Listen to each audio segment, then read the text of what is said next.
Hello दोस्तों, नमस्कार। आप सभी का स्वागत है मेरे channel mix and match station पर। तो उम्मीद है आप लोग अच्छे होंगे और मैं भी बहुत अच्छी हूँ। रोज़ाना की तरह आप लोगों के लिए एक और भोजपुरी गीत लेके आई हूँ और देर ना करते हुए इसको शुरू करते हैं। तो चलिए स्टार्ट करते हैं। उम्मीद है आप लोगों को अच्छे लगेगी।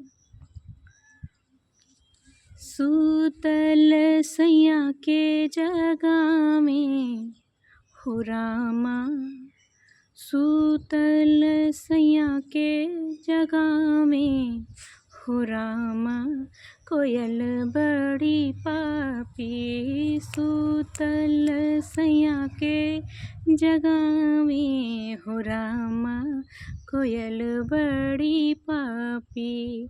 कोयल बड़ी पापी, कोयल बड़ी पापी, कोयल बड़ी पापी, कोयल बड़ी पापी। सूतल सैया के जगह में हो रामा, कोयल बड़ी पापी।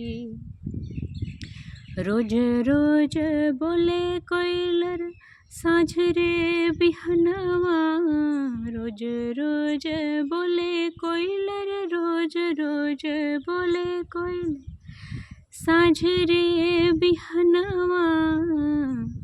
आज बोले ले अधीरतिया हो रामा, आज बोले ले अधीरतिया हो रामा, कोयल बड़ी पापी। सूतल सैया के जगह में हो रामा, कोयल बड़ी पापी।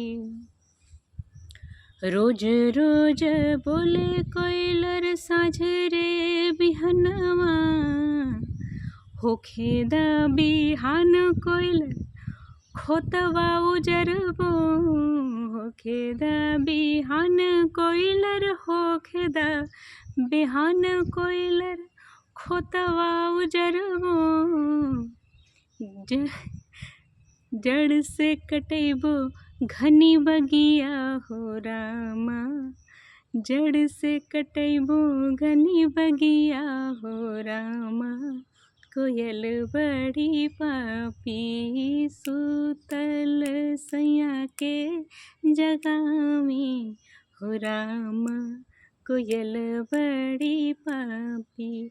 कोयल बड़ी पापी, कोयल बड़ी पापी, कोयल बड़ी पापी, कोयल बड़ी पापी। सूतल सैया के जगह में हो रामा, कोयल बड़ी पापी। धन्यवाद। आशा करती हूँ कि आप लोग इसे पसंद करेंगे और ढेर सारा प्यार देंगे। और फिर से आज प्लीज़ मेरे चैनल को सब्सक्राइब करें, प्लीज़ प्लीज़ प्लीज़, और लाइक करें, शेयर करें, कमेंट करें जितना हो सके प्लीज़, ताकि मैं और जो है कॉन्फिडेंट हो सकूं और ला सकूं गाने और आपके लिए। तो इसी के साथ नमस्कार, धन्यवाद।